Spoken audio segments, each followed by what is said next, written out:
Le jardinier a été licencié pour vol et la millionnaire a vu son pendentif, le même qu'elle avait donné à son fils avant qu'il ne disparaisse il y a 22 ans. Le soleil d'un après-midi d'été baignait la terrasse de la majestueuse demeure Marchand.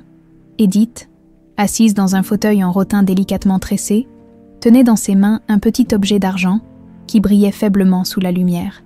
C'était une étoile en pendentif, simple mais élégante, attachée à une fine chaîne qui semblait si fragile entre ses doigts. Pourtant, pour Édith, ce bijou représentait un poids immense, un souvenir d'un passé qu'elle aurait préféré oublier, mais auquel elle s'accrochait désespérément.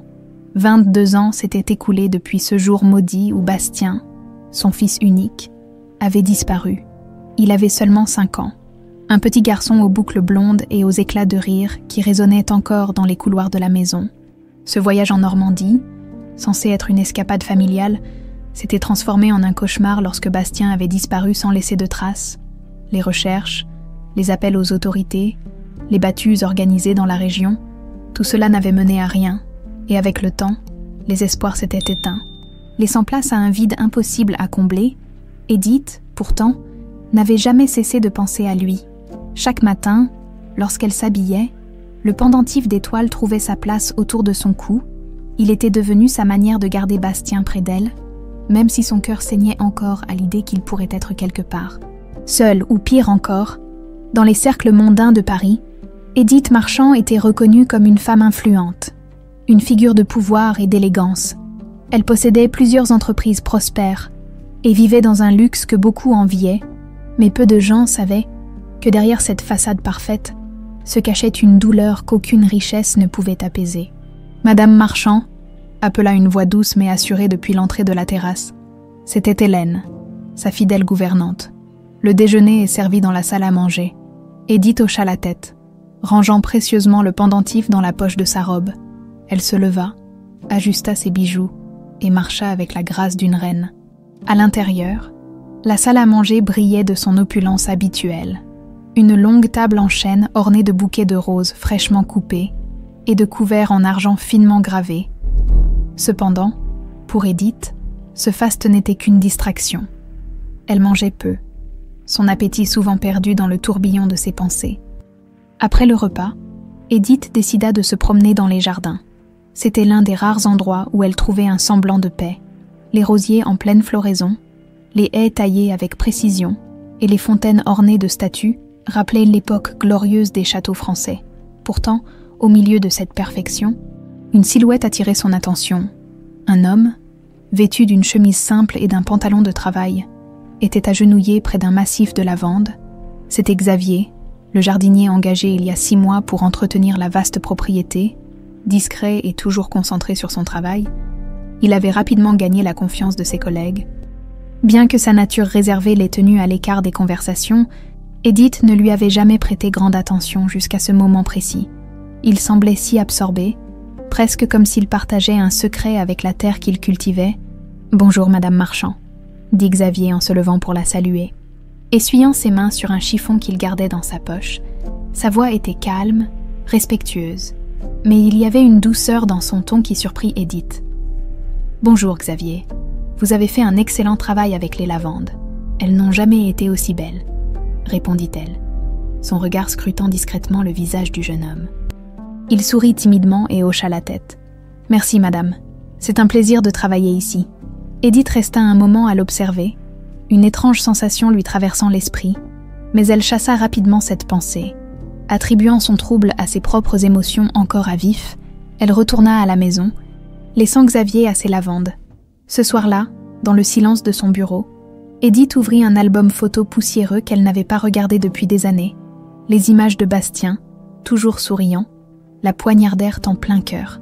Elle passa ses doigts sur la photo, où il portait fièrement le pendentif en étoile qu'elle lui avait offert pour son 5e anniversaire. Les larmes qu'elle avait appris à retenir coulèrent silencieusement. Pourtant, une pensée persistante s'immisça dans son esprit. Cette étrange familiarité qu'elle avait ressentie en voyant Xavier. Était-ce une simple coïncidence ? Ou son cœur lui envoyait-il un message qu'elle n'était pas prête à entendre ? Le lendemain matin, les premiers rayons du soleil éclairaient les vastes jardins de la demeure Marchand. La rosée matinale scintillait sur les pétales des roses et les buissons parfaitement taillés, créant un spectacle qui semblait tout droit sorti d'une peinture impressionniste. Xavier était déjà à l'œuvre, une binette à la main, nettoyant délicatement les bordures du parterre central. Le jeune homme avait toujours préféré commencer tôt, profitant du calme des premières heures.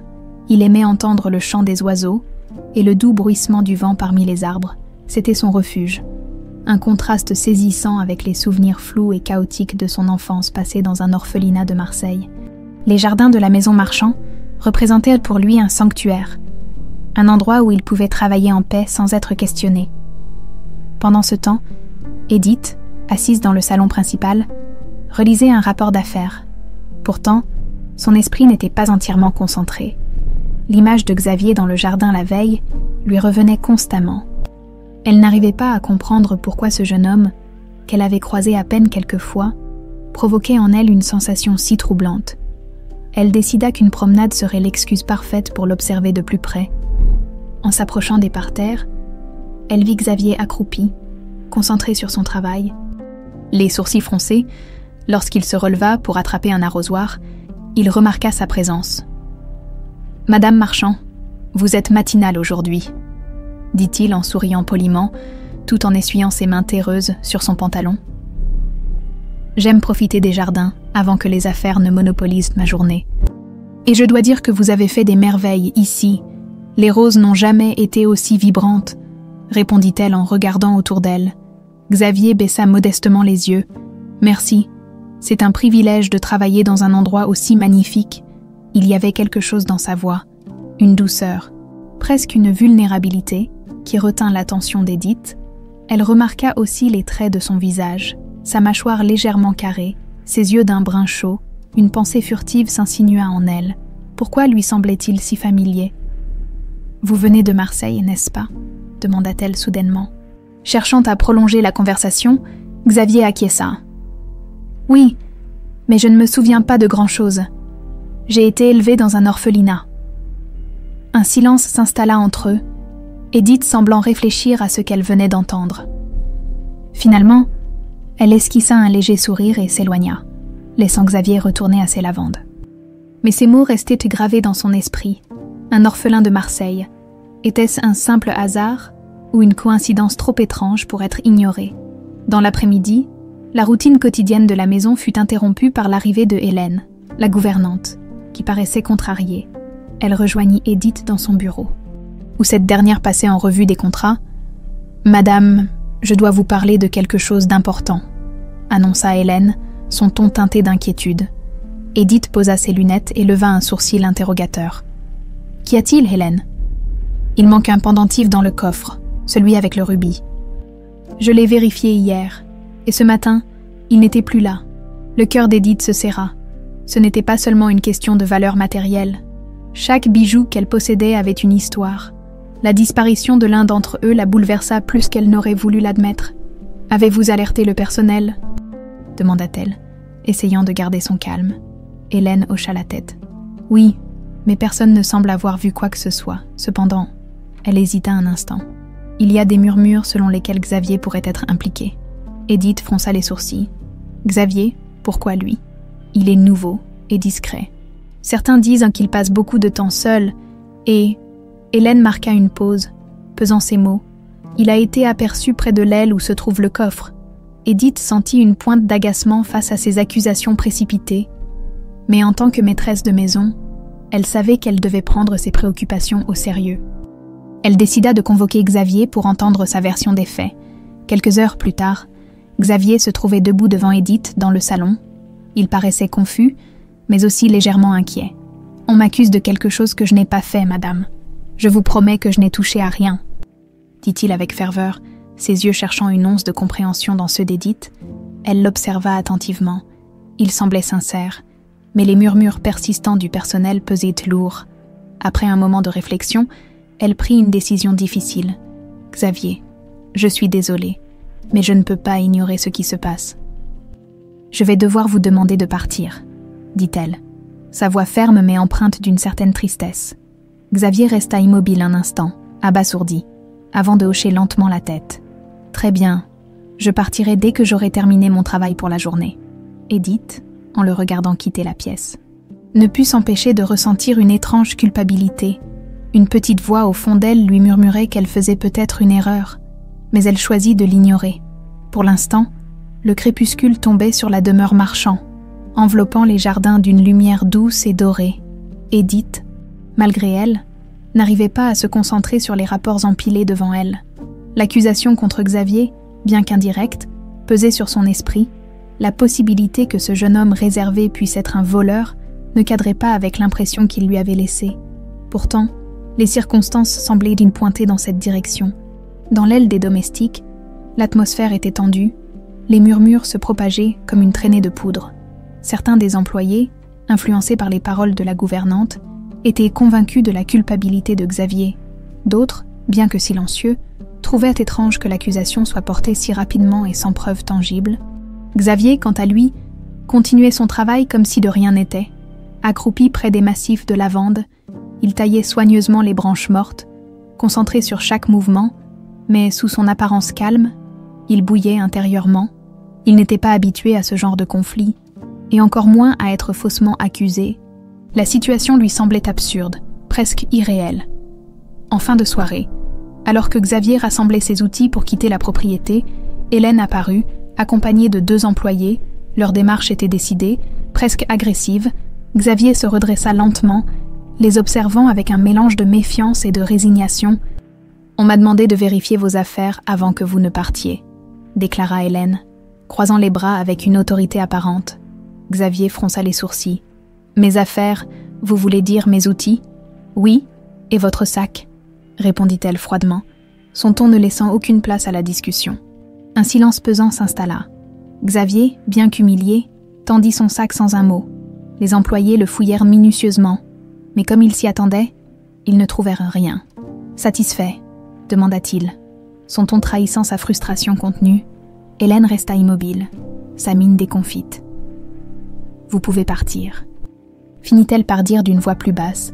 Xavier hocha la tête et, avec dignité, ramassa ses outils alors qu'il se dirigeait vers le portail principal. Edith, attirée par le bruit, apparut sur la terrasse. Elle l'observa à distance, partagée entre le soulagement et la culpabilité, mais c'est alors qu'elle remarqua quelque chose qui fit battre son cœur plus vite. Pendant autour du cou de Xavier, une fine chaîne d'argent attrapa un rayon de lumière. Un pendentif en forme d'étoile brillait faiblement, mais suffisamment pour qu'Edith le reconnaisse instantanément. C'était impossible. Son souffle se bloqua, et elle descendit rapidement les escaliers menant au jardin. « Attendez !» appela-t-elle, sa voix légèrement tremblante. Xavier s'arrêta, surpris, et se retourna lentement. Edith s'approcha, son regard fixé sur le pendentif. Lorsqu'elle fut assez proche, elle leva un doigt vers le bijou. « Ce pendentif, d'où vient-il ?» demanda-t-elle, tentant de garder son calme. Xavier fronça les sourcils, instinctivement posant une main protectrice sur la petite étoile. « C'est à moi », répondit-il, un peu méfiant face à l'intensité dans le regard d'Edith. « Non, ce n'est pas possible. Où l'avez-vous eu? Qui vous l'a donné ?» insista-t-elle, sa voix devenant plus pressante.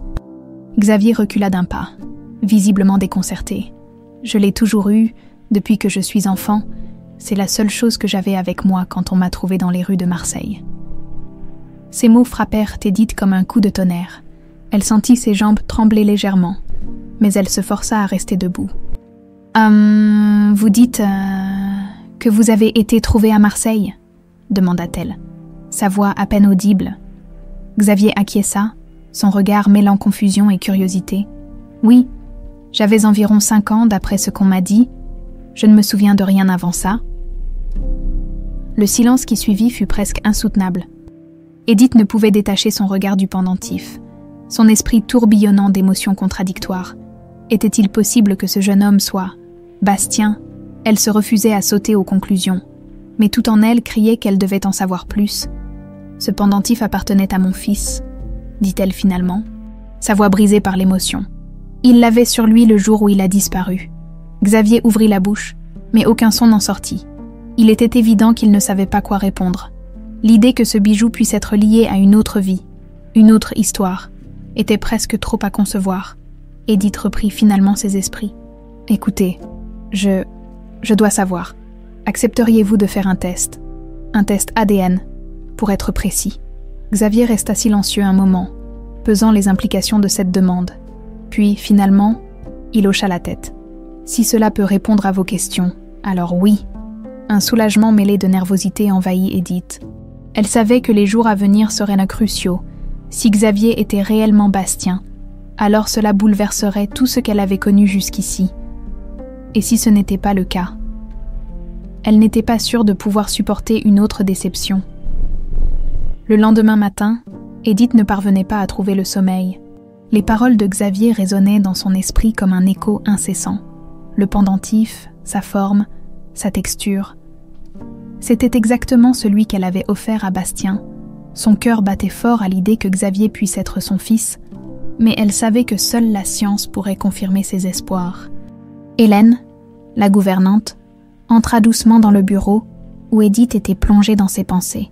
Elle posa un plateau de thé sur le bureau en acajou et observa sa patronne avec un regard interrogateur. « Madame, vous semblez préoccupée ce matin. Tout va bien ?» demanda-t-elle, brisant le silence. Edith releva la tête et inspira profondément.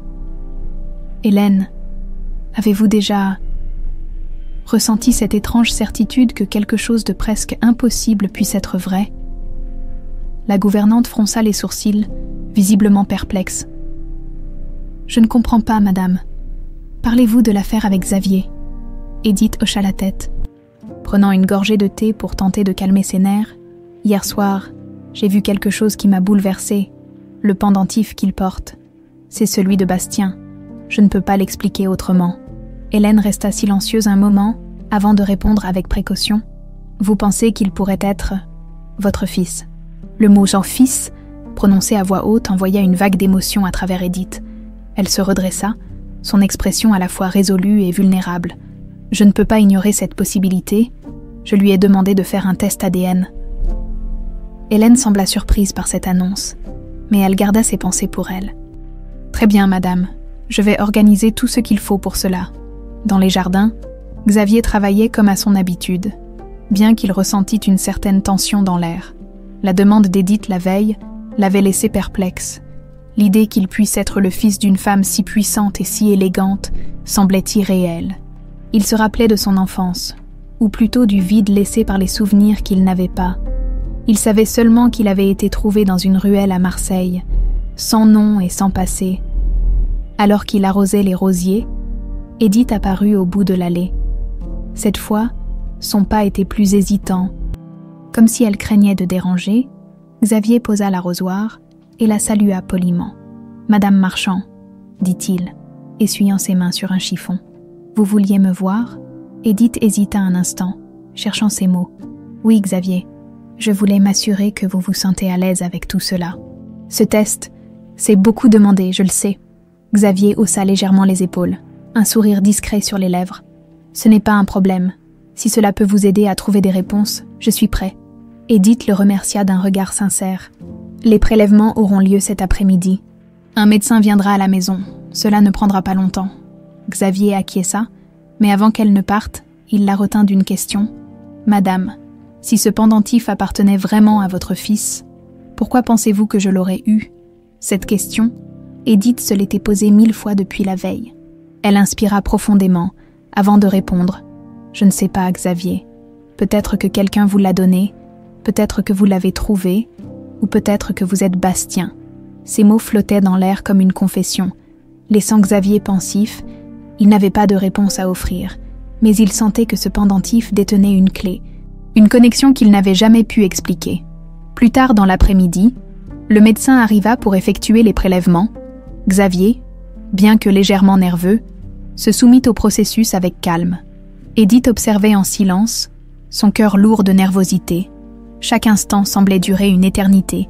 Lorsque le médecin partit, emportant avec lui les échantillons pour les analyses, Edith sentit une étrange mixture de soulagement et d'angoisse.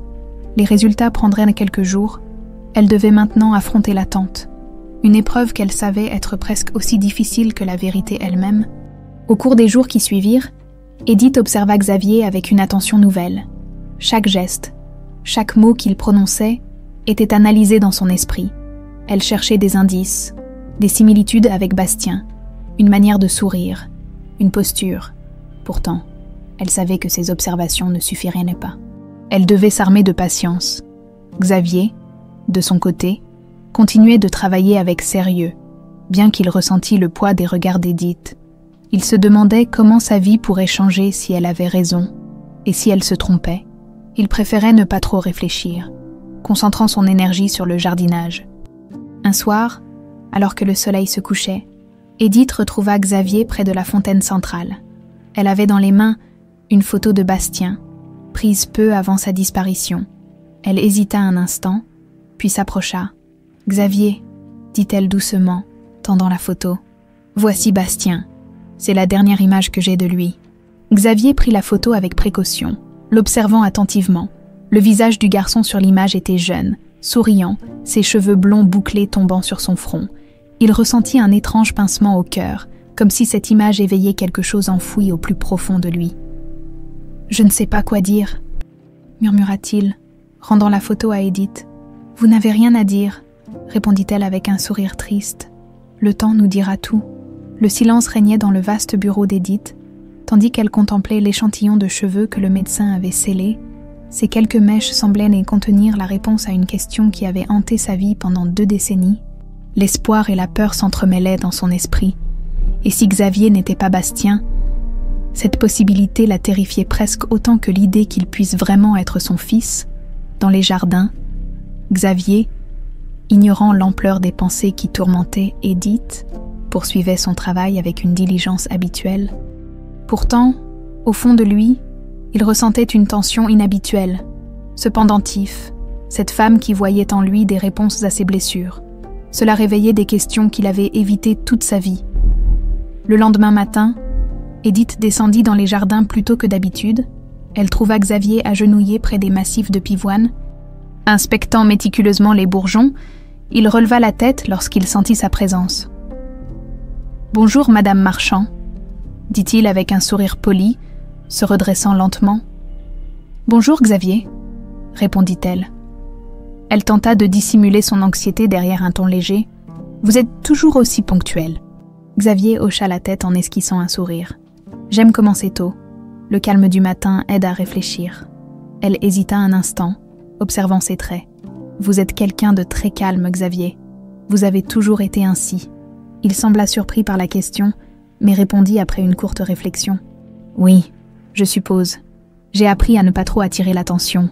À l'orphelinat, être discret signifiait souvent éviter les ennuis. » Cette réponse serra le cœur d'Edith. Elle imaginait un enfant vulnérable, sans protection ni amour, grandissant dans un environnement où il fallait s'effacer pour survivre.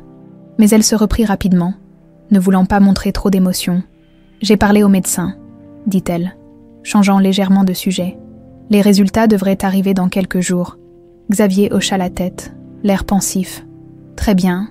Je suppose que cela apportera des réponses, peu importe lesquelles. »« Oui, » murmura Edith, presque pour elle-même. Des réponses. La maison semblait étrangement paisible dans les jours qui suivirent. Mais pour Edith, chaque minute était une éternité. Elle évitait les réceptions habituelles et les réunions d'affaires, préférant rester chez elle pour observer Xavier à distance. Elle le trouvait souvent perdu dans ses pensées, comme si lui aussi tentait de déchiffrer un mystère enfoui. Un après-midi, alors qu'elle déambulait dans les couloirs de la maison, elle s'arrêta devant une grande armoire en bois sculpté. À l'intérieur, des albums photos poussiéreux gisaient, oubliés depuis des années. Elle en sortit un, ses doigts caressant la couverture d'un geste presque révérencieux, puis s'assit sur un canapé pour l'ouvrir. Les premières pages révélèrent des photos de Bastien enfant, souriant à la caméra. Ses cheveux blonds étaient un désordre charmant, et son rire semblait presque s'entendre à travers l'image. Edith sentit ses yeux se remplir de larmes. Elle tourna lentement les pages, jusqu'à atteindre une photo particulière. Bastien, portant le fameux pendentif étoilé, tenant une fleur dans sa petite main. Cette image, elle la prit et la glissa dans un livre pour la montrer plus tard à Xavier, s'il était vraiment son fils. Peut-être que cela éveillerait quelque chose en lui, le jour où les résultats du test ADN devaient arriver. Edith était debout avant l'aube. Elle avait du mal à rester immobile, passant de son bureau à la terrasse, puis au jardin, comme pour contenir l'impatience qui bouillonnait en elle. « Xavier » De son côté, continuait son travail, bien qu'il sentît l'ambiance plus tendue que d'habitude. Vers midi, une voiture entra dans l'allée principale, le médecin en descendit avec une enveloppe blanche à la main. Edith l'accueillit dans le hall d'entrée, sa gorge nouée. Elle voulait ouvrir l'enveloppe immédiatement, mais quelque chose en elle la retint. Elle demanda au médecin d'attendre dans le salon pendant qu'elle allait chercher Xavier. Elle le trouva près de la serre, vérifiant les orchidées, lorsqu'elle l'appela. Il se redressa, intrigué par la gravité de son ton. « Xavier, les résultats sont arrivés, » dit-elle simplement. Il hocha la tête et la suivit sans un mot jusqu'au salon. Là, le médecin leur tendit l'enveloppe et Edith la prit avec des mains légèrement tremblantes. « Vous voulez que je lise ?» demanda le médecin. Edith acquiesça, incapable de prononcer un mot. Le médecin ouvrit l'enveloppe avec précaution et parcourut rapidement le contenu, puis il releva la tête, son expression neutre. « Le test est concluant, » dit-il. « Xavier est votre fils. » Ces mots résonnèrent dans la pièce comme un coup de tonnerre. Edith sentit ses jambes fléchir, mais elle se retint au bord du canapé. Une vague d'émotion déferla sur elle. Le soulagement, la joie, mais aussi une profonde tristesse pour tout le temps perdu. Xavier, lui, resta figé, comme si son esprit avait besoin de temps pour assimiler cette vérité. « Votre fils », murmura-t-il, essayant de connecter cette information à sa propre identité. Edith, les larmes aux yeux, s'approcha lentement de lui. « Oui, Bastien, mon fils. » Et pour la première fois depuis 22 ans, elle put le prendre dans ses bras. Ce fut un moment à la fois émouvant et étrange. Xavier, ou plutôt Bastien, ne savait pas comment réagir, mais il laissa Edith exprimer son amour retrouvé. Ce soir-là, alors qu'elle se tenait devant la fenêtre de son bureau, Edith sentit un poids immense se dissiper. Mais une question restait sans réponse. Que s'était-il passé il y a 22 ans et qui était responsable de leur séparation? Le vent soufflait doucement à travers les jardins de la demeure Marchand, faisant danser les branches des arbres et agitant légèrement les pétales des roses en pleine floraison. Dans ce cadre paisible, Xavier, ou plutôt Bastien, marchait lentement, absorbé par un tourbillon de pensées. Les mots du médecin résonnaient encore dans son esprit. « Vous êtes son fils ». Cette révélation, bien qu'elle fût censée apporter des réponses, ne faisait qu'éveiller davantage de questions. Edith, quant à elle, ne parvenait pas à rester immobile. Elle observait Bastien depuis la fenêtre de son bureau, le regard empli d'un mélange de joie et de douleur. Il était là, son fils, bien vivant, mais elle ne pouvait ignorer le vide des années perdues et le mystère entourant sa disparition. Elle décida de le rejoindre, espérant que leurs échanges puissent commencer à combler ce fossé. Dans le jardin central, près de la fontaine ornée, Edith trouva Bastien assis sur un banc en pierre. Elle s'approcha doucement, ne voulant pas le surprendre. « Bastien », murmura-t-elle, testant ce nom pour la première fois depuis des années. Il leva les yeux vers elle, et bien qu'il semblât encore confus, un sourire timide apparut sur son visage. « Ça va, Xavier ou Bastien, je ne sais même plus comment je dois vous appeler », dit-elle en s'asseyant à côté de lui. Son ton à la fois léger et empreint d'émotion, il réfléchit un instant. « Je suppose que Bastien me semble encore étranger, mais peut-être qu'avec le temps, cela changera. » Un silence s'installa entre eux, paisible mais chargé d'une certaine gravité. Edith reprit la parole, sa voix douce. « Bastien, y a-t-il quelque chose dont vous vous souvenez, quelque chose qui pourrait nous aider à comprendre ce qui s'est passé ?» Il fronça légèrement les sourcils, cherchant dans les coins les plus reculés de sa mémoire. « C'est flou, je ne me souviens de rien avant Marseille, sauf... » Il s'interrompit, hésitant. Edith posa une main réconfortante sur son bras. « Sauf quoi ?» Il inspira profondément. « Parfois, dans mes rêves, il y a des images, une grande fête, des lumières vives, des rires, et ensuite des cris. Je me vois courir, mais je ne sais pas pourquoi. Il y a un homme, mais je ne peux pas voir son visage. Il me tient par le bras et m'entraîne quelque part. » Ces mots firent frissonner Edith. Elle sentit un mélange de peur et de colère monter en elle. « Un homme. Vous ne vous souvenez de rien d'autre sur lui ?» Bastien secoua la tête. « Non, c'est tout ce que j'ai. Ces images reviennent parfois, mais je n'ai jamais su si elles étaient réelles ou simplement des fragments de mon imagination. » Pour Edith, cela confirmait ce qu'elle avait toujours soupçonné. Bastien n'avait pas disparu de son propre chef. Quelqu'un l'avait enlevé ce jour-là. Et cet homme devait être la clé pour comprendre pourquoi, au fil des jours, Edith et Bastien commencèrent à reconstruire leur relation. Elle lui montra des albums photos, lui racontant des anecdotes de son enfance. Bastien écoutait attentivement, tentant de se reconnecter à cette vie qu'il avait perdue, mais malgré ces moments de rapprochement, le mystère de son passé continuait de les hanter. Un soir, alors qu'ils étaient assis dans le salon, Bastien remarqua un portrait accroché au mur. Il représentait une femme élégante, vêtue d'une robe d'époque, avec un regard fier et déterminé. « Qui est-ce » demanda-t-il en pointant du doigt le tableau. Edith suivit son regard et sourit légèrement. « C'est ma mère, ta grand-mère. Elle était une femme forte, ambitieuse, mais disons qu'elle avait un tempérament très strict. » Bastien hocha la tête, intrigué. « Et votre frère, Fabrice, il est où? Je ne l'ai pas vu depuis que je suis ici. » À l'évocation de Fabrice, le visage d'Edith se durcit légèrement. Elle prit un moment avant de répondre. « Fabrice vit à Paris. Il passe rarement ici. Nos relations sont compliquées. » Elle changea rapidement de sujet. Mais Bastien ne pouvait s'empêcher de ressentir une étrange tension lorsqu'elle mentionnait son frère. Bien qu'il ne le connaissît pas, quelque chose en lui disait que cet homme pourrait jouer un rôle important dans les mystères entourant sa vie. Quelques jours plus tard, alors qu'Edith travaillait dans son bureau, Hélène frappa doucement à la porte. « Madame, j'ai trouvé ceci dans l'un des tiroirs de l'ancienne chambre de Bastien. » Elle tendit une petite boîte en bois.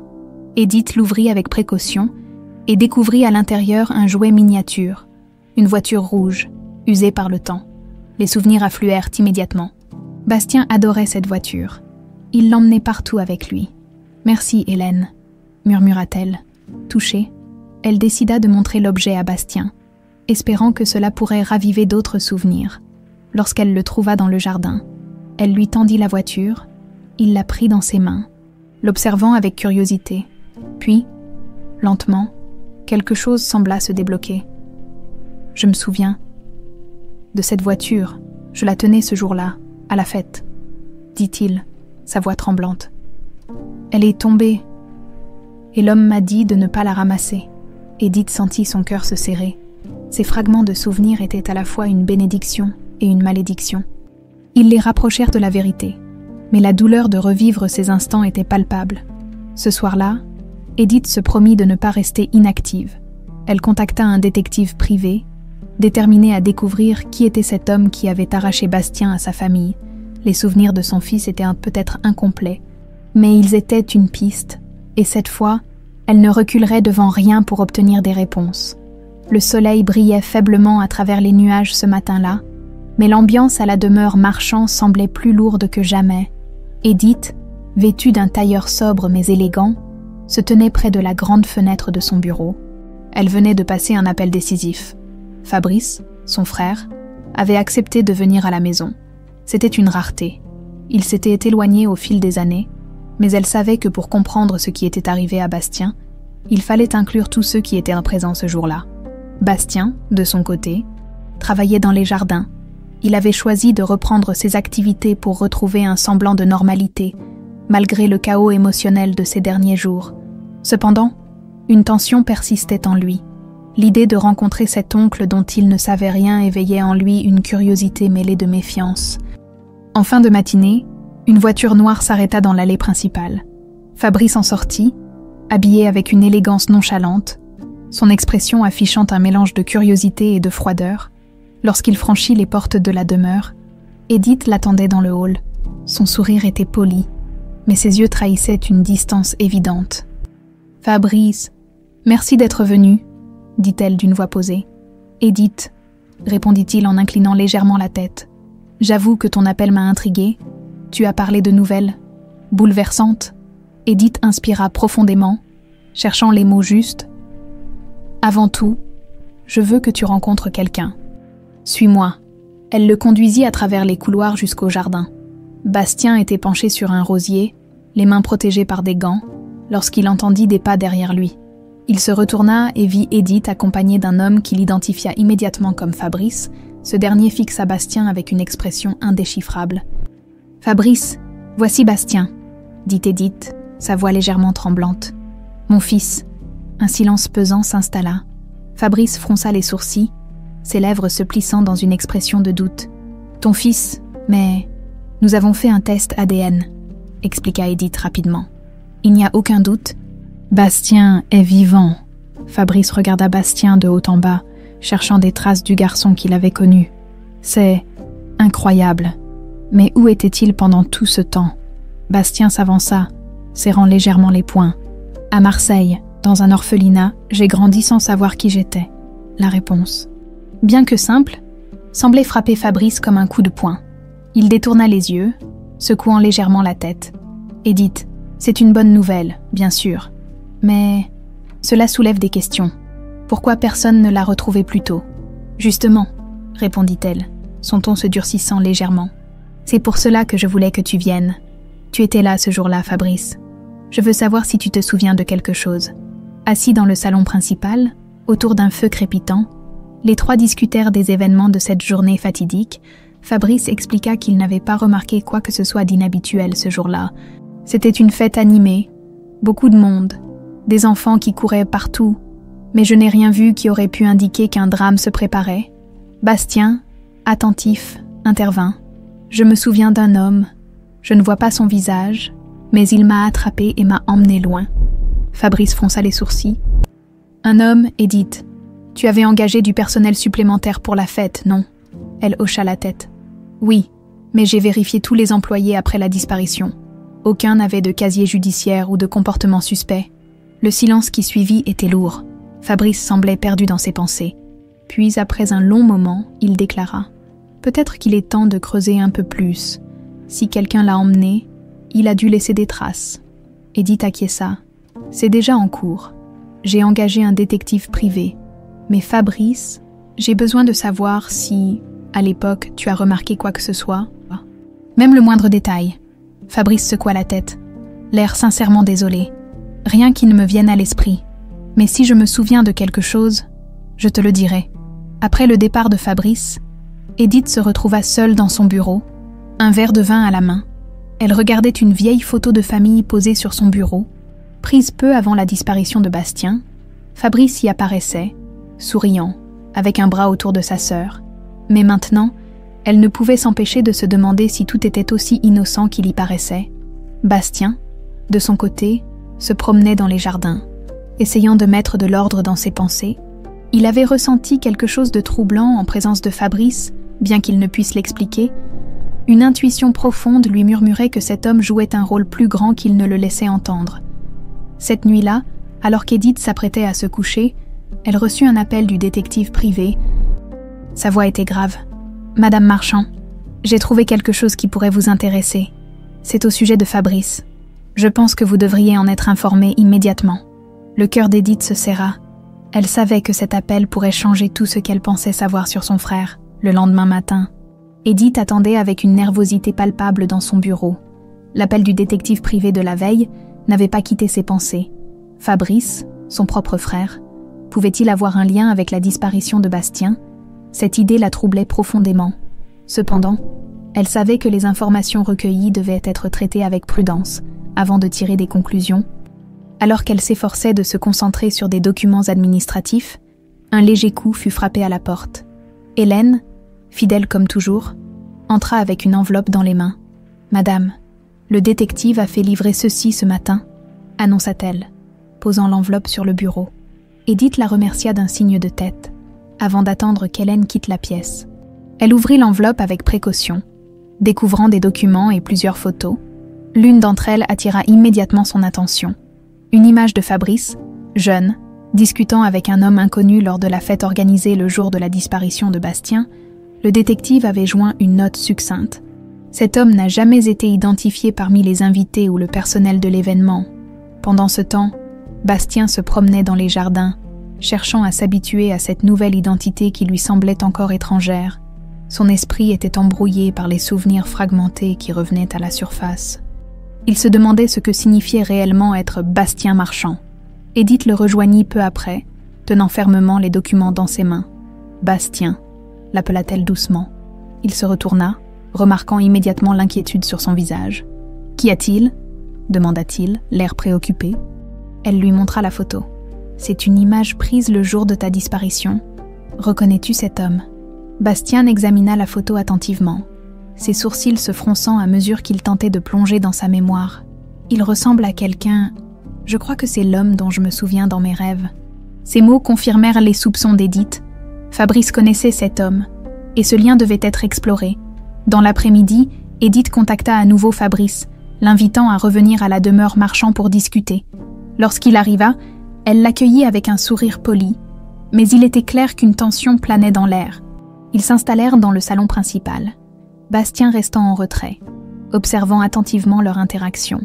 Edith posa calmement la photo devant Fabrice. « Fabrice, peux-tu m'expliquer qui est cet homme ?»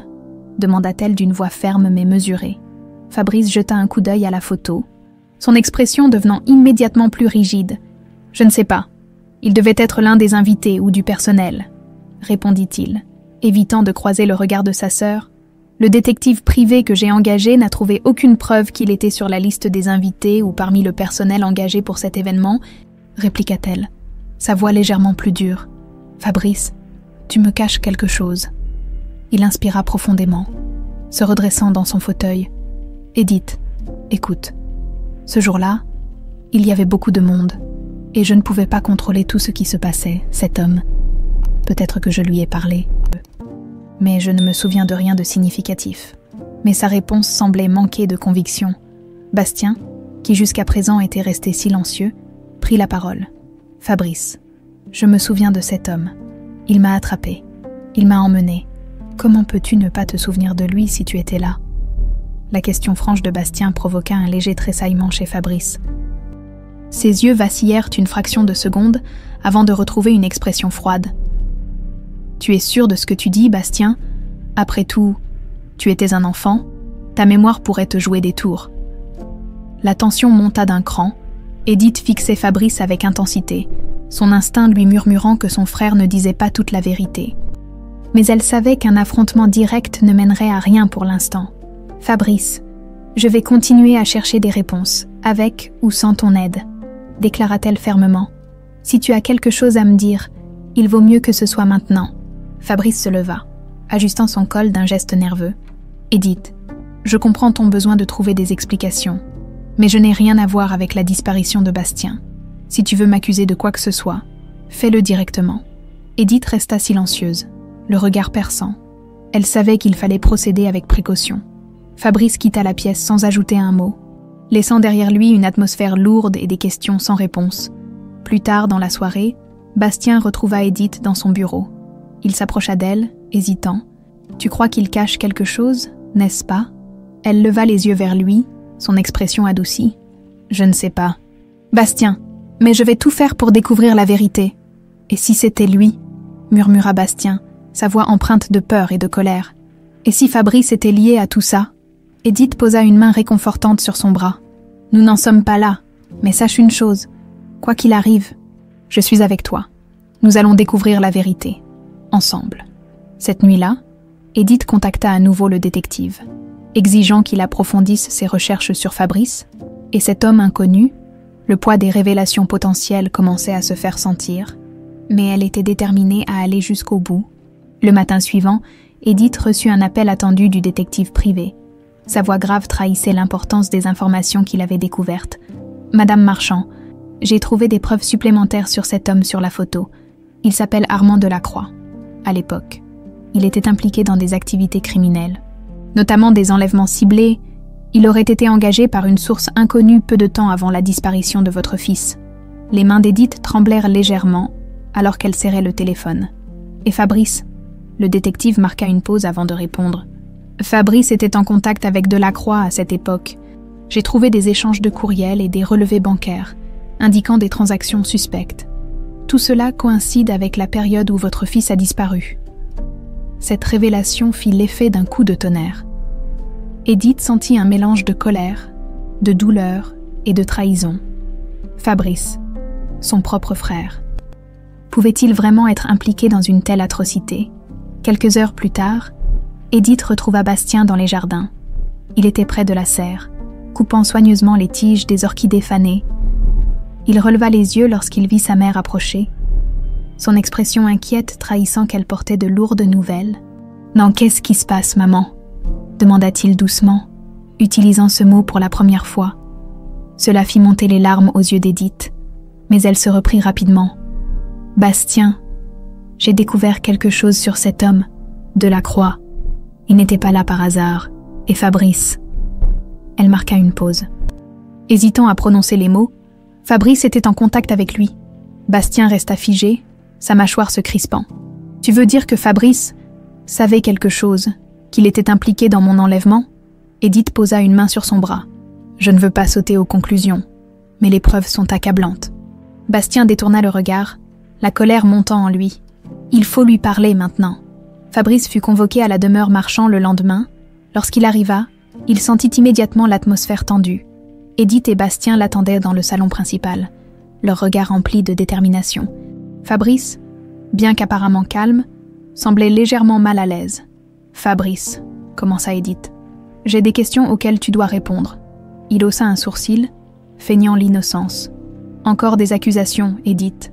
Je t'ai déjà dit que je n'avais rien à voir avec tout ça. » Edith posa sur la table devant elle une copie des documents fournis par le détective. « Explique-moi ça. Tes échanges avec Armand Delacroix, les paiements effectués, qui est-il? Et pourquoi étais-tu en contact avec lui ?» Fabrice se figea, son regard se durcissant. « Tu fais surveiller mes finances, maintenant. C'est ridicule. » Bastien intervint, sa voix empreinte de colère. « Réponds à la question. » « Fabrice, pourquoi étais-tu en contact avec cet homme ?» Fabrice se leva brusquement, contournant la table avec agitation. « Très bien. Si tu veux tout savoir, oui, j'ai parlé à Delacroix. Oui, j'ai fait ses paiements, mais ce n'est pas ce que tu penses. » Edith croisa les bras, son regard perçant. « Alors explique. » Il soupira profondément comme s'il pesait ses mots. Delacroix était un associé à l'époque, pas pour quelque chose de louche, mais pour régler des affaires personnelles. Des affaires personnelles, répéta Bastien, incrédule. « Tu réalises à quel point ça sonne faux ?» Fabrice se retourna vers lui, une expression de frustration sur le visage. « Écoute, je ne savais pas qu'il était impliqué dans quoi que ce soit de criminel. Il m'a promis de m'aider avec des investissements douteux, et j'ai fait l'erreur de lui faire confiance. Mais je n'ai rien à voir avec ton enlèvement. » Le silence qui suivit fut lourd.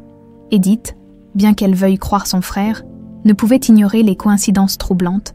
Elle prit une profonde inspiration. « Fabrice, si tu dis la vérité, tu n'auras aucun problème à coopérer avec le détective et la police. » Fabrice fronça les sourcils. « La police ? Tu plaisantes, j'espère. »« Non, je ne plaisante pas, » répondit-elle fermement. « Bastien mérite des réponses. Et si tu es innocent, alors tu n'as rien à cacher. » Fabrice hésita, ses lèvres se serrant en une ligne fine. Puis, sans un mot, il quitta la pièce, claquant la porte derrière lui, après son départ. Edith s'effondra sur le canapé, les larmes aux yeux. Bastien s'assit à côté d'elle, posant une main réconfortante sur son épaule. « Nous allons découvrir la vérité, » murmura-t-il. « Peu importe ce qu'il faut. » Edith hocha la tête, déterminée malgré sa douleur. Elle savait que ce mystère ne serait résolu qu'en confrontant directement les ombres du passé. Le départ précipité de Fabrice laissait derrière lui une atmosphère de tension. Edith, bien que troublée, n'avait pas l'intention de laisser son frère échapper à ses responsabilités. Elle passa la matinée à relire les documents du détective, espérant y trouver des indices qu'elle aurait pu négliger. Bastien, quant à lui, sentait l'impatience monter. Plus il découvrait de choses sur Fabrice et Delacroix, plus il était convaincu que le passé de son oncle cachait quelque chose de sombre.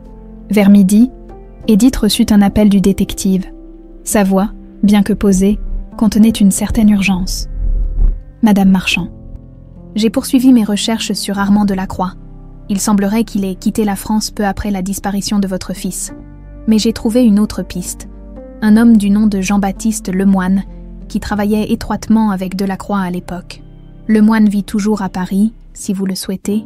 Je peux organiser une rencontre. » Edith accepta sans hésitation. « Faites-le, Bastien et moi serons prêts. » Quelques jours plus tard, Edith et Bastien se retrouvèrent dans un petit café discret au cœur de Paris. Jean-Baptiste Lemoine, un homme dans la soixantaine, entra quelques minutes après eux. Ses cheveux grisonnants étaient coupés courts, et son visage buriné trahissait une vie marquée par des décisions douteuses. Edith se leva pour l'accueillir, tendant une main ferme. « Monsieur le moine, merci d'avoir accepté de nous rencontrer. » Le moine s'assit, ses yeux scrutant tour à tour Edith et Bastien. « Votre détective m'a expliqué que vous cherchiez des réponses sur Delacroix. Je ne le voyais plus depuis des années. Pourquoi maintenant ?» Edith plongea son regard dans le sien. « Parce que Delacroix était lié à la disparition de mon fils. Bastien, il y a 22 ans, nous avons des raisons de croire que vous pourriez avoir des informations. » Le moine parut surpris, mais pas complètement choqué. Il croisa les bras, réfléchissant un instant. Delacroix, c'était un type dangereux, intelligent, mais prêt à tout pour de l'argent. Si je me souviens bien, il a parlé une fois d'un coup qu'il préparait pour un riche héritier. Il disait que ça allait lui rapporter gros. Bastien serra les poings sous la table. « Vous souvenez-vous de ce qu'il a dit précisément ?» Le moine haussa les épaules. « Pas grand-chose, juste qu'il avait été engagé par quelqu'un. Il ne disait jamais qui, mais il était clair qu'il s'agissait de quelqu'un de bien placé. » Edith sentit un frisson parcourir son dos. « Pouvez-vous nous dire où nous pourrions retrouver Delacroix ?» Le moine secoua la tête. « Non, il a disparu après ce coup.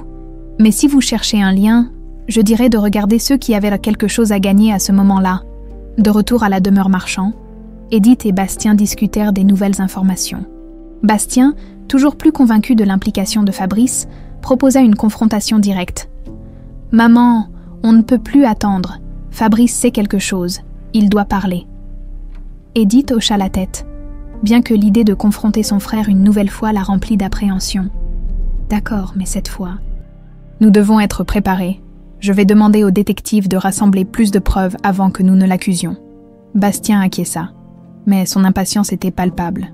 Il sentait que la vérité était à portée de main, et il ne supportait pas l'idée de perdre davantage de temps, le lendemain. Edith contacta Fabrice et l'invita à déjeuner à la demeure Marchand. Il accepta, bien qu'avec une certaine réticence. Lorsqu'il arriva, Bastien était déjà là, assis près de sa mère, son expression déterminée. Fabrice, en revanche, semblait plus méfiant que d'habitude. Le déjeuner débuta dans un silence tendu. Chaque mot prononcé étant soigneusement choisi, finalement, Edith brisa la glace. « Fabrice, nous avons rencontré quelqu'un à Paris, un ancien associé de Delacroix. » Fabrice posa sa fourchette, ses sourcils se fronçant légèrement. « Ah oui, et qu'est-ce qu'il a dit ?» Bastien prit la parole, sa voix pleine de reproches. Il a confirmé que Delacroix avait été engagé pour un coup, quelque chose de gros, quelque chose qui impliquait moi et cette famille. Fabrice esquissa un sourire nerveux. « Bastien, tu te fais des idées. » Mais Bastien ne lâcha pas. « Alors pourquoi étais-tu en contact avec lui? Pourquoi lui as-tu fait ces paiements ?» Fabrice se redressa, sa voix devenant plus dure. « Écoutez, je ne vais pas me justifier à chaque fois que vous trouvez un indice douteux. Oui, j'ai connu Delacroix, mais je n'ai rien à voir avec ton enlèvement, Bastien. » Edith le regarda droit dans les yeux. « Fabrice, si tu n'as rien à cacher, alors pourquoi refuses-tu de nous aider à découvrir la vérité ?» Il se leva brusquement, repoussant sa chaise. « Parce que vous voulez me faire porter le chapeau. Je n'ai rien à voir avec ça. Et si vous pensez que je vais continuer à jouer votre petit jeu, détrompez-vous. » Il quitta la pièce avant qu'Edith ou Bastien ne puissent répondre. Le silence qui suivit fut lourd, chargé de frustration et de doute. Ce soir-là, Edith réfléchit longuement à leurs prochaines étapes. Elle savait que Fabrice était au cœur de ce mystère, mais sans preuve concrète, il serait difficile de le faire parler. Elle appela le détective, lui demandant de creuser encore plus profondément. « Nous devons tout savoir sur ce qu'il faisait à cette époque, » dit-elle. « Chaque détail compte. » Le détective promit de poursuivre son enquête, laissant Edith avec une seule certitude. Le passé de Fabrice finirait par révéler la vérité, peu importe combien de temps cela prendrait. Quelques jours s'étaient écoulés depuis le départ précipité de Fabrice. Edith et Bastien avaient choisi de rester discrets, concentrant leur énergie sur l'enquête menée par le détective privé. Ce matin-là, une nouvelle étape cruciale fut franchie. Le détective avait retrouvé un ancien employé de la famille Marchand, un homme qui travaillait comme chauffeur à l'époque de la disparition de Bastien. Ce témoin accepta de les rencontrer dans un café discret de Versailles. Edith et Bastien arrivèrent en avance, installés à une table près d'une fenêtre donnant sur une petite rue paisible. Peu après, un homme d'une 60aine d'années entra. Son visage portait les marques du temps, mais son allure restait droite et professionnelle. Il s'appelait René Dubois, et son nom n'était pas étranger à Edith. « Madame Marchand », dit-il en s'inclinant légèrement. « Merci de m'avoir contacté. » Edith lui tendit la main, un sourire poli sur les lèvres. « Merci d'avoir accepté de nous rencontrer, René. » Ils s'installèrent. Et après quelques échanges cordiaux, Edith entra dans le vif du sujet. « René, je suppose que vous savez pourquoi nous vous avons demandé de venir. C'est au sujet de la disparition de mon fils Bastien ?» René hocha lentement la tête. « Oui, madame. Je m'en souviens comme si c'était hier. Une tragédie qui a marqué tout le personnel, mais il y a des choses que je n'ai jamais partagées à l'époque. » Bastien se redressa, son regard fixant intensément René. « Pourquoi ?» Le chauffeur baissa les yeux, presque honteux. « Parce que j'avais peur. J'ai vu des choses ce jour-là, mais je ne savais pas à qui en parler. Et pour être honnête, je pensais que ce n'était pas mon rôle de m'en mêler. »« Qu'avez-vous vu ?» demanda Edith, son ton calme mais insistant. René inspira profondément. « Lors de la fête, j'ai vu votre frère, Fabrice, discuter avec un homme que je ne connaissais pas. Il avait une allure suspecte, presque menaçante. Plus tard, j'ai vu cet homme conduire une voiture dans l'allée arrière. Et juste après, je me souviens que Bastien avait disparu. » Ces mots tombèrent comme un coup de massue. Edith et Bastien échangèrent un regard lourd de sens. « Pourquoi n'en avez-vous jamais parlé ?» demanda Bastien, sa voix tremblant légèrement. René soupira. « Parce que Fabrice m'a demandé de garder le silence.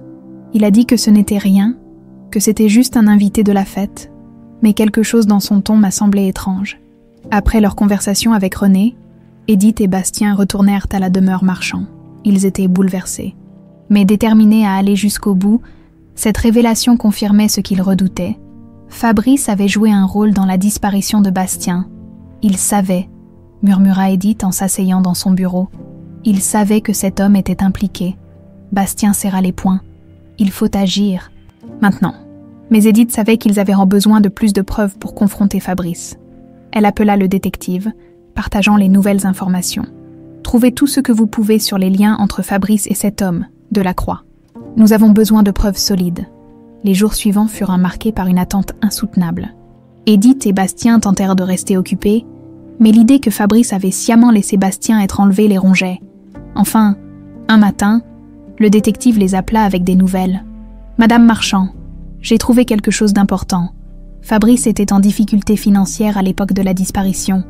Il avait accumulé des dettes importantes, et il semble que Delacroix ait proposé une solution pour les effacer. » Edith sentit une vague de colère monter en elle. « Vous voulez dire qu'il a sacrifié Bastien pour régler ses dettes ?»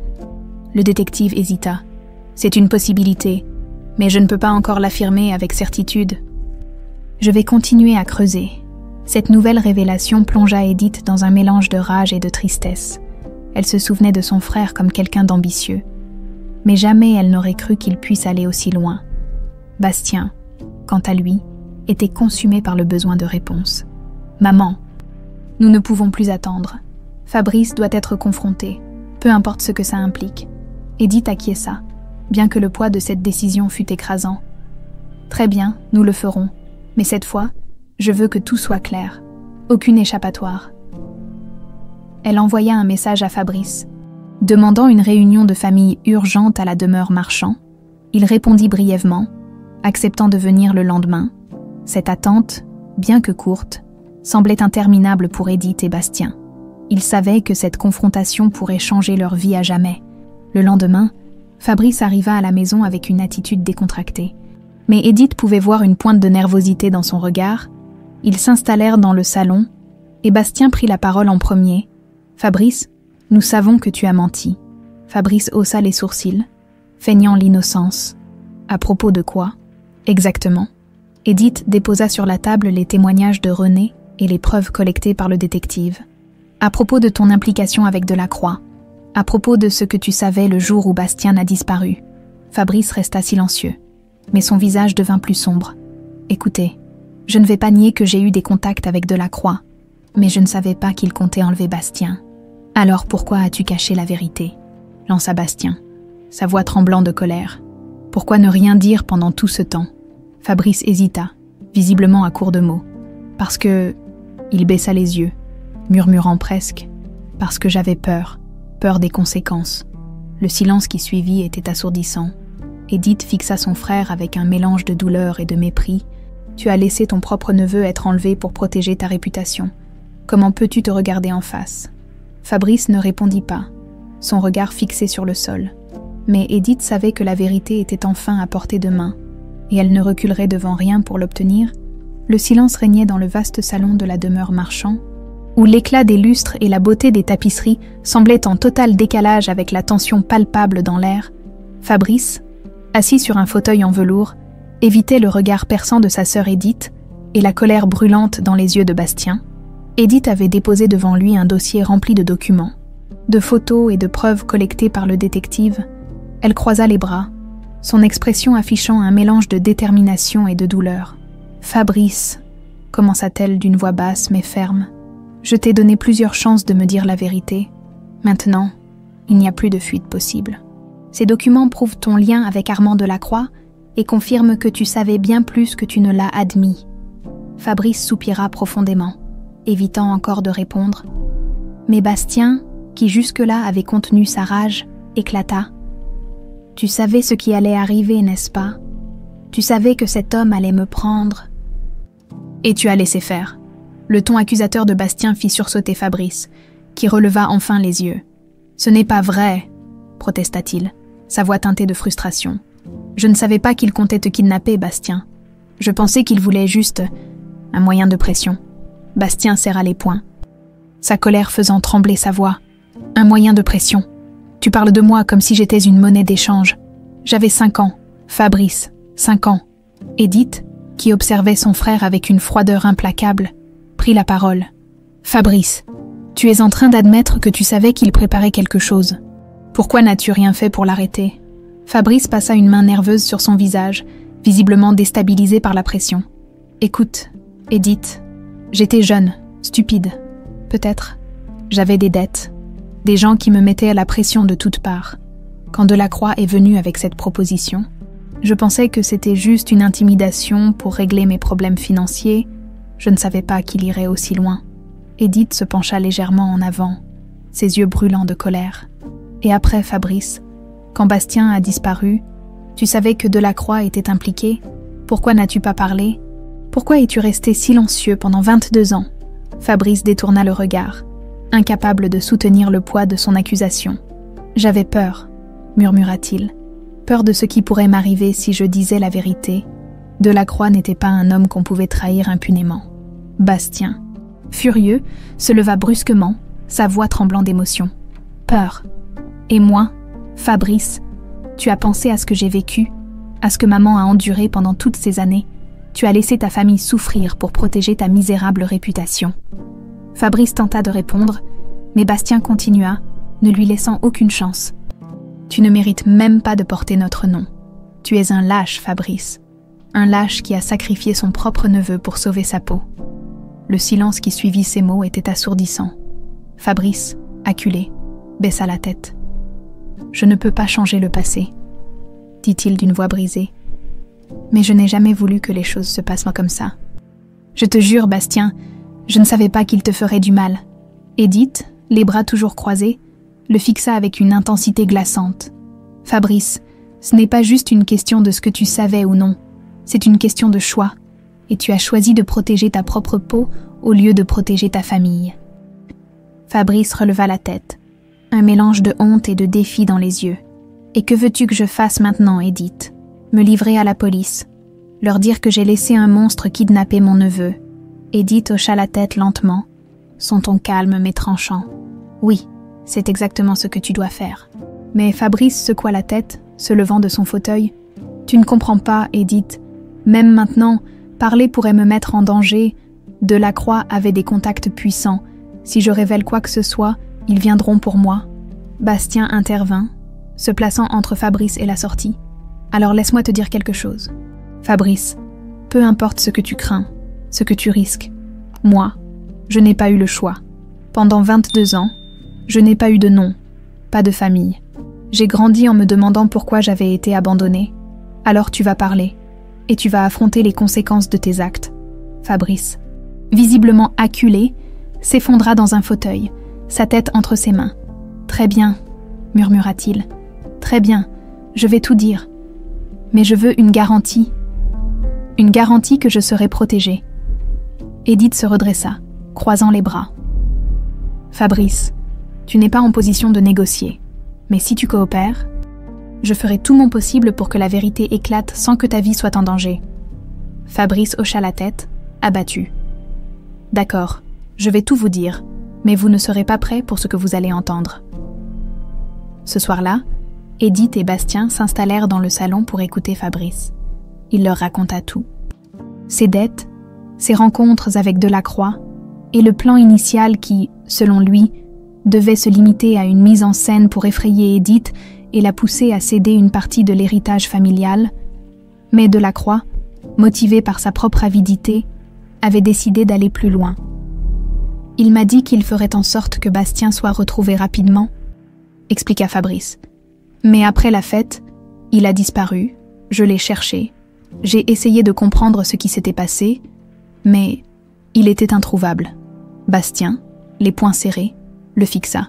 Tu n'as jamais pensé à alerter la police. Et dire quoi, Bastien? Que j'avais engagé un criminel pour intimider ma propre sœur, répondit Fabrice, sa voix empreinte de désespoir. Je savais que j'avais fait une erreur, mais il était trop tard. Cette confession, bien qu'elle apportât des réponses, ne fit qu'intensifier la douleur de Bastien et Edith. Ils savaient maintenant que Fabrice n'était pas directement responsable de l'enlèvement, mais son implication et son silence prolongé étaient impardonnables.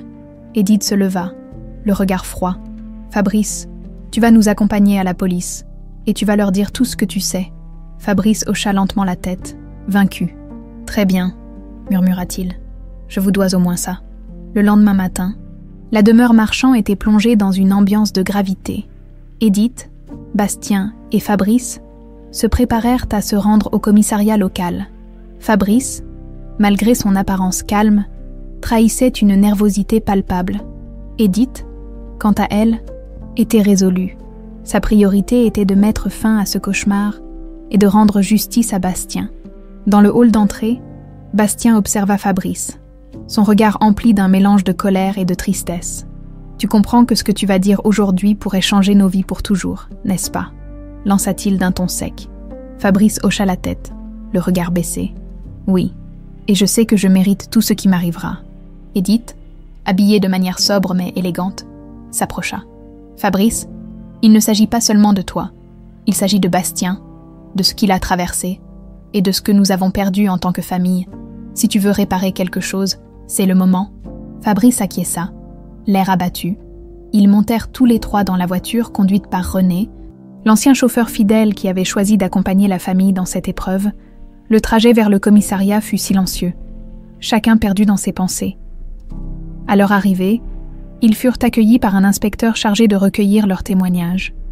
Fabrice fut conduit dans une salle d'interrogatoire, tandis qu'Edith et Bastien restèrent dans une pièce adjacente, observant à travers une vitre sans teint. « Il va tout dire, vous pensez ?»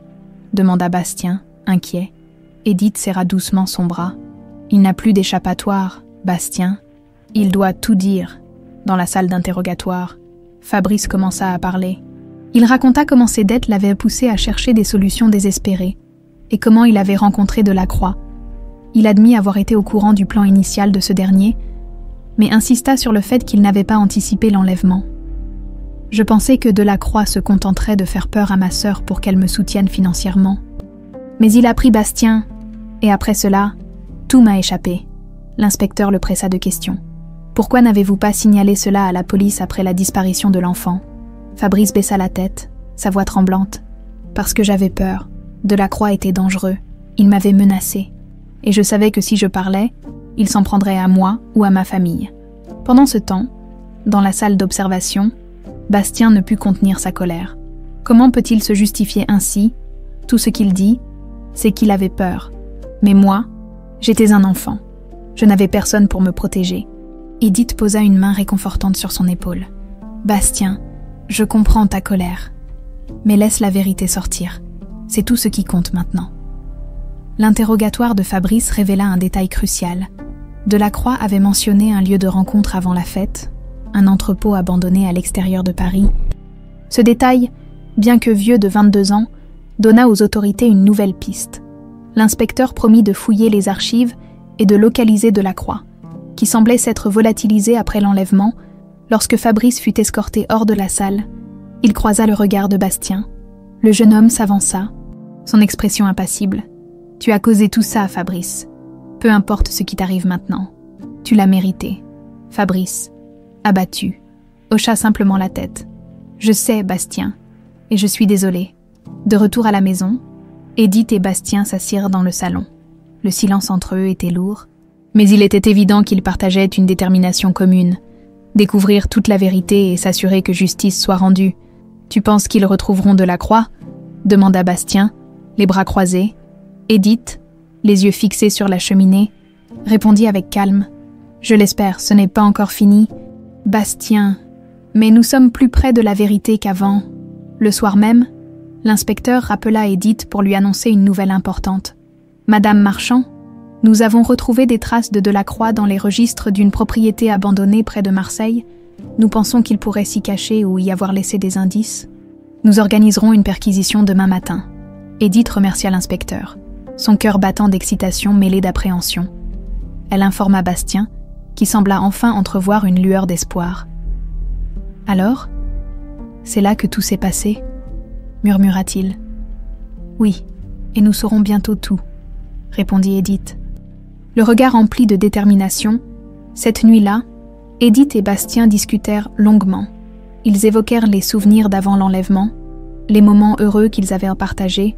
Pour la première fois depuis des années, ils purent se reconnecter en tant que mère et fils. « Tu sais, maman, je n'ai jamais pensé que je retrouverais un jour ma famille, » confia Bastien, sa voix tremblante. « Mais même si ça fait mal, je suis heureux d'être ici avec toi. » Édith, émue, le prit dans ses bras. « Moi aussi, Bastien, nous avons traversé l'enfer, mais nous sommes là, ensemble. » Le lendemain matin, Édith et Bastien se préparèrent à accompagner la police à Marseille pour assister à la perquisition. Ils savaient que cette étape pourrait enfin leur apporter les réponses qu'ils cherchaient depuis si longtemps. Le trajet vers Marseille fut empreint de silence et de réflexion. Édith et Bastien, assis côte à côte dans le véhicule de la police, regardaient défiler le paysage sans vraiment le voir.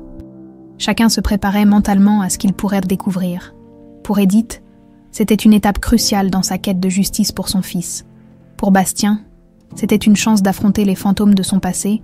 À leur arrivée à l'entrepôt abandonné, la tension monta d'un cran. L'endroit, situé à l'écart de la ville, était entouré de végétation sauvage et de bâtiments délabrés. Les fenêtres étaient brisées et des graffitis recouvraient les murs extérieurs. L'inspecteur en charge, un homme aux traits sévères, donna des instructions précises à son équipe. « Nous allons entrer avec précaution, Madame Marchand. Monsieur Bastien, restez à l'écart tant que nous n'avons pas sécurisé les lieux. » Édith hocha la tête, bien que l'impatience se lisait sur son visage. Bastien, en revanche, semblait nerveux, ses mains tremblant légèrement. Il murmura à sa mère « Tu crois qu'on va vraiment trouver quelque chose ici ?» Elle posa une main réconfortante sur son bras. « Nous devons y croire, Bastien. C'est peut-être notre seule chance. » Les policiers pénétrèrent dans l'entrepôt, leurs lampes torches éclairant l'obscurité poussiéreuse. L'atmosphère à l'intérieur était oppressante, chaque recoin semblant cacher un secret. Édith et Bastien restèrent à l'extérieur, observant anxieusement les allées et venues des agents. Au bout d'une heure, l'inspecteur ressortit, tenant un petit coffre métallique. Il s'approcha d'eux, son expression grave. « Nous avons trouvé ceci dans une pièce fermée à clé. Cela pourrait contenir des indices importants. » Édith fixa le coffre, son cœur battant à tout rompre. « Qu'est-ce qu'il y a dedans ? » « Nous allons l'ouvrir ici, » répondit l'inspecteur. L'ouverture du coffre révéla une collection d'objets soigneusement rangés. Parmi eux, des photos anciennes, des carnets de notes et, à la stupeur d'Édith, un objet familier, une petite voiture rouge en plastique. Bastien la reconnut immédiatement. « C'est ma voiture, celle que j'avais le jour de la fête. » Édith sentit les larmes monter à ses yeux. Cet objet, bien que banal, confirmait que Bastien avait bien été retenu ici. L'inspecteur poursuivit son inspection du contenu du coffre, trouvant des papiers liés à Delacroix, dont un carnet contenant des notes détaillées sur ses opérations. Parmi les notes, une mention attira immédiatement l'attention de l'inspecteur. Rencontre avec FM pour accord final, Ses initiales firent frissonner Edith. « FM » murmura-t-elle. « Cela pourrait être Fabrice Marchand ?» L'inspecteur hocha la tête. « Cela correspondrait à vos déclarations. Nous allons examiner ces documents de près pour confirmer s'il s'agit bien de votre frère. » Bastien, qui feuilletait les photos retrouvées, tomba sur une image qui le fit pâlir. Il la tendit à Edith, incapable de prononcer un mot. Sur la photo, on voyait Delacroix et Fabrice en pleine conversation, souriant l'un à l'autre. La date indiquée au dos de la photo correspondait au mois de la disparition de Bastien. Edith serra la photo dans ses mains, son regard se durcissant. C'est la preuve qu'il a menti. Il était impliqué bien plus qu'il ne le dit. De retour au commissariat, les preuves furent examinées minutieusement. L'inspecteur annonça à Edith et Bastien que le dossier contre Fabrice serait rouvert et que ce dernier pourrait être convoqué à nouveau pour s'expliquer. Pendant ce temps, une nouvelle piste concernant Delacroix émergea. Des transactions récentes associées à un compte offshore laissaient penser qu'il était encore en vie et actif. Si nous retrouvons Delacroix, nous pourrons confirmer l'étendue de son implication et celle de votre frère, expliqua l'inspecteur. Mais cela pourrait prendre du temps. Ce soir-là, de retour à la demeure Marchand, Edith et Bastien s'assirent dans le salon. Épuisés mais déterminés, Bastien regardait fixement la petite voiture rouge qu'il tenait dans ses mains. Cet endroit, je savais que c'était réel, mais maintenant, je me demande combien d'autres enfants comme moi ont été victimes de cet homme. Edith posa une main sur son épaule. Nous allons faire tout ce qu'il faut pour que justice soit rendue, Bastien. Pas seulement pour toi, mais pour toutes les familles qui pourraient avoir souffert. Dans les jours qui suivirent, la pression monta autour de Fabrice. Les preuves accumulées contre lui et son lien avec Delacroix devinrent impossibles à nier. Il fut convoqué une nouvelle fois par la police. Cette fois, Edith et Bastien décidèrent d'y assister. Fabrice, visiblement accablé, s'effondra lors de l'interrogatoire. « Oui, » admit-il. « J'ai travaillé avec Delacroix. Je pensais que je pourrais contrôler la situation. Mais je me suis trompé. Quand Bastien a été enlevé, je savais que tout était de ma faute. » Bastien, observant son oncle derrière la vitre, murmura à sa mère. « Il savait, il a toujours su. » Edith, bien que dévastée, sentit une pointe de soulagement. La vérité, aussi dure soit-elle, commençait enfin à émerger. L'aveu de Fabrice, bien qu'essentiel, ne suffisait pas à apaiser la douleur d'Edith et Bastien. La vérité commençait à émerger. Mais tant que Delacroix restait introuvable, l'ombre du passé continuait de planer sur eux. La police, désormais armée de nouvelles preuves, intensifia ses recherches pour localiser le fugitif. Edith, elle, ne pouvait s'empêcher de penser à ce que Fabrice avait sacrifié et à quel point son égoïsme avait coûté à sa famille. Quelques jours plus tard, une nouvelle percée dans l'enquête bouleversa la routine de la demeure Marchand. L'inspecteur appela Edith pour l'informer qu'une alerte internationale avait été lancée concernant Delacroix et qu'il avait été aperçu dans une petite ville proche de la frontière italienne. Une équipe de police était déjà en route pour le traquer. Edith sentit une vague de soulagement mêlée d'anxiété. Bastien, assis à côté d'elle lorsqu'elle reçut l'appel, posa une main sur son épaule. « On touche au but, maman. » Elle acquiesça, bien qu'un sentiment de peur persistât. Mais à quel prix, Bastien? Et s'il s'échappait encore une fois? On ne peut pas vivre dans la peur, répondit-il doucement. Nous devons croire que la justice l'attrapera. Le soir même, alors que Bastien travaillait dans les jardins pour apaiser son esprit, Edith resta dans son bureau, feuilletant les photos et les documents qu'ils avaient accumulés. Parmi eux, une lettre adressée à Fabrice par Delacroix attira son attention. Les mots, bien que cryptiques, suggéraient que Delacroix avait exploité Fabrice non seulement pour ses dettes, mais aussi pour sa proximité avec la famille Marchand. Edith se rendit compte que Delacroix avait visé sa famille bien avant la disparition de Bastien. Elle serra la lettre dans ses mains, la colère montant en elle. Cet homme avait détruit une partie de sa vie, et maintenant, elle était déterminée à le voir répondre de ses crimes. Le lendemain matin, l'inspecteur rappela avec des nouvelles décisives. Delacroix avait été localisé dans une petite auberge près de Nice. L'opération pour l'appréhender était en cours, et il voulait qu'Edith et Bastien se tiennent prêts à être informés des résultats. La tension était à son comble. Bastien, en entendant la nouvelle, ressentit un mélange d'espoir et de nervosité. « Tu penses qu'il parlera ?» demanda-t-il à sa mère. Edith, bien que partagée, répondit avec fermeté. « Il devra parler. Et s'il ne le fait pas, nous trouverons d'autres moyens de découvrir la vérité. Dans la soirée, une nouvelle confirmation arriva. Delacroix avait été arrêté. Les forces de l'ordre l'avaient trouvé caché dans une chambre miteuse, en possession de faux papiers et de plusieurs documents compromettants, parmi eux, une liste de ses victimes et des notes sur ses opérations passées. Le nom de Bastien figurait clairement dans ces documents. Lorsque l'inspecteur leur annonça la nouvelle, Edith sentit une immense vague d'émotion la submerger. Enfin, après toutes ces années, l'homme qui avait causé tant de souffrances était entre les mains de la justice. Quelques jours plus tard, Edith et Bastien furent convoqués pour assister à un premier interrogatoire de Delacroix. L'homme, bien que vieilli, conservait une aura de froideur qui fit frissonner Bastien. Il évitait leurs regards, mais son attitude ne trompait personne. Il savait qu'il était pris au piège. L'inspecteur ouvrit l'interrogatoire en présentant les preuves accablantes contre lui. « Vous êtes accusé d'enlèvement et d'extorsion, dont celui de Bastien Marchand. Que pouvez-vous dire pour votre défense ?» Delacroix resta silencieux pendant un moment, avant de lever les yeux, un sourire cynique sur le visage. « Je ne vois pas pourquoi je devrais parler. Vous pensez déjà tout savoir. » Bastien, qui observait derrière une vitre, bouillonnait de rage.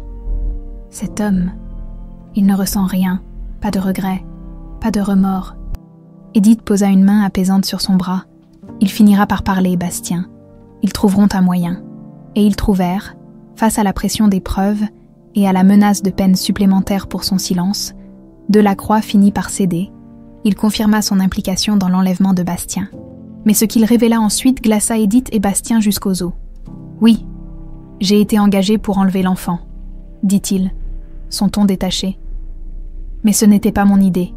Quelqu'un d'autre m'a payé pour ça. » L'inspecteur le pressa. « Qui vous a engagé? Donnez-nous un nom. » Delacroix esquissa un sourire. « Vous le savez déjà, Fabrice Marchand. » Ces mots, bien qu'attendus, résonnèrent comme un coup de tonnerre. Edith serra les poings, tandis que Bastien sentit une vague de colère monter en lui. Fabrice avait non seulement participé, mais il avait délibérément orchestré l'enlèvement. L'inspecteur poursuivit l'interrogatoire. Pourquoi voulait-il enlever son propre neveu? Delacroix haussa les épaules. Ce n'était pas mon affaire. Tout ce qu'il voulait, c'était créer une diversion, rendre sa sœur vulnérable pour mieux la manipuler. À la fin de l'interrogatoire, Edith et Bastien quittèrent le commissariat, le cœur lourd. La vérité sur Fabrice était plus sombre qu'il ne l'avait imaginé. Bastien, les mâchoires serrées, se tourna vers sa mère. Il doit payer pour ce qu'il a fait. Edith acquiesça, sa voix calme mais résolue. Il le fera. Nous ne laisserons pas cet homme s'en tirer. Le soleil se levait doucement sur la demeure Marchand. Mais à l'intérieur, une tension palpable régnait. Edith et Bastien se préparaient pour ce qui allait être la journée la plus décisive de leur quête. L'audience au tribunal, Fabrice et Delacroix y seraient confrontés, et la vérité éclaterait enfin devant la justice. Dans la salle d'audience, l'atmosphère était solennelle. Fabrice, vêtu d'un costume sombre, semblait plus vieux et plus fatigué que jamais. Assis à quelques mètres de lui, Delacroix gardait son attitude froide et détachée. Edith et Bastien prirent place parmi les spectateurs, leurs regards fixés sur les accusés. Le juge entra, et l'audience débuta. L'inspecteur en charge du dossier présenta les preuves accumulées, les documents retrouvés, les témoignages, et surtout l'aveu de Delacroix qui confirmait l'implication directe de Fabrice dans l'enlèvement. Le procureur ouvrit son argumentaire. « Monsieur Fabrice Marchand, votre implication dans cette affaire n'est plus une question de doute. Vous avez orchestré, avec l'aide de monsieur Delacroix, un enlèvement visant à manipuler votre propre sœur pour des intérêts financiers. Votre silence pendant 22 ans est une trahison envers votre famille et envers la justice. » Fabrice baissa les yeux, incapable de soutenir le regard des personnes présentes. Son avocat tenta de plaider pour des circonstances atténuantes, évoquant les pressions financières et les menaces qu'il aurait subies à l'époque. Mais ses arguments semblaient bien faibles face aux preuves accablantes. Lorsque Delacroix fut appelé à témoigner, son ton froid et calculateur glaça l'audience. « Fabrice m'a engagé. Tout ce qui s'est passé après était son problème. Moi, je faisais mon travail, rien de plus. » Ces mots firent bouillir Bastien de colère. Edith posa une main apaisante sur son bras, lui murmurant « Mais la justice s'occupera de lui », vint le tour de Fabrice de s'expliquer. Il se leva lentement, les épaules affaissées, et prit la parole d'une voix tremblante. « Je sais que ce que j'ai fait est impardonnable. Je n'ai pas d'excuses. J'étais égoïste, aveuglée par mes problèmes, et j'ai pris des décisions qui ont détruit ma famille. Je suis désolée, Edith. Je suis désolée, Bastien. Mais ces excuses, bien que sincères, ne pouvaient effacer 22 ans de douleur. » Bastien, le regard froid, murmura à sa mère. « Ce n'est pas assez. » Le juge reprit la parole, annonçant que le verdict serait rendu après une brève délibération. Pendant ce temps, Edith et Bastien attendirent dans un silence pesant.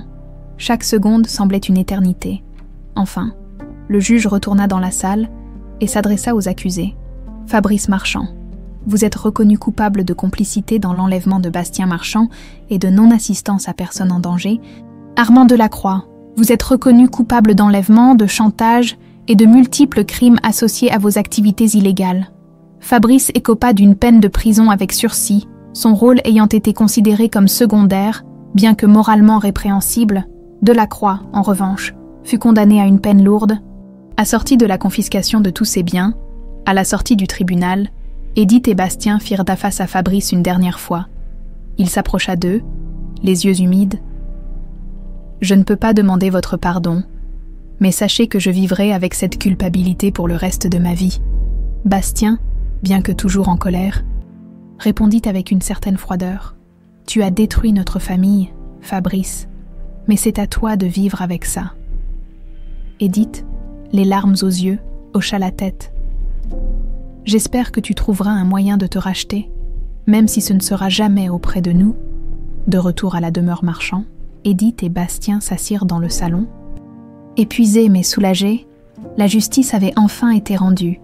Ils avaient obtenu des réponses, mais le chemin vers la guérison serait encore long. « Maman, » commença Bastien, brisant le silence. « Tout ça, ça ne ramènera pas les années perdues, mais je suis reconnaissant de t'avoir retrouvée. » Edith, émue, lui prit la main. « Et moi, je suis reconnaissante que tu sois encore là, Bastien. Peu importe ce que nous avons traversé, nous sommes ensemble, et c'est tout ce qui compte. » Dans les jours qui suivirent, Edith et Bastien commencèrent à reconstruire leur relation. Ils décidèrent de transformer la demeure Marchand en un lieu d'accueil pour les enfants victimes d'enlèvement, offrant ainsi une lueur d'espoir à ceux qui avaient vécu des tragédies similaires. L'histoire de la famille Marchand, bien que marquée par la douleur, devint un symbole de résilience et de justice, et tandis que le soleil se couchait sur leur jardin, Edith et Bastien regardèrent l'avenir avec une détermination renouvelée, prêts à tourner la page d'un chapitre sombre pour en écrire un nouveau, rempli d'espoir,